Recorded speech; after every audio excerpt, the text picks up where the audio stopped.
In this video, I'm gonna teach you how to connect your Xbox One controller to PC with a USB cable. It's a very easy process, so make sure to follow along. As you might be aware, the two main ways of connecting an Xbox controller to your PC are going to be with a wired connection, so using a USB cable, or wirelessly with Bluetooth. So for this video, I'm gonna be focusing on a wired connection. First, all that you have to do is make sure that the cable that you are using works properly. It can be the default cable that came with the controller, or you can get an additional one. It doesn't matter. You just have to make sure that it is functional and not broken in any way. So test it out first. Now plug it into any of the USB ports available on your computer.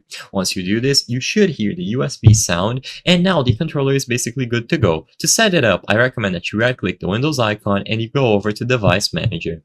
Now, you will be able to check if the controller was detected if you can find it here. You will notice that for this video, I am using an Xbox 360 controller. I apologize, I don't have an Xbox One controller at the moment, but regardless, the process is the same. You will be able to find it here, either under Xbox peripherals or some sort of controller's peripherals, and all that you have to do is try using it out. So you can open stuff like Steam, and right-click any game, go over to Properties, Controller, and usually through Steam, you enable Steam input to make sure that the controller is compatible. If you are playing something on the Epic Games Store, for example, you won't see an interface like this, but you can just open the game and it should work natively for most games available on PC.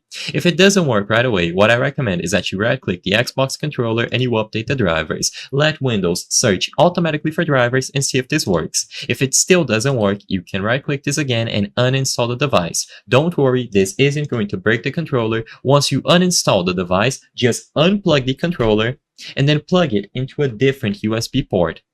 By doing this, the drivers will be reacquired, and as long as you plug it into one of the other available USB ports on your computer, it is like the controller is going to be connected for the first time.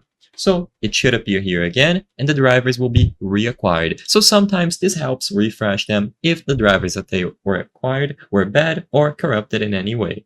I hope I was able to help you on how to connect Xbox One controller to PC with USB cable. If this video helped you, please be sure to leave a like and subscribe for more very easy tips. Thank you for watching.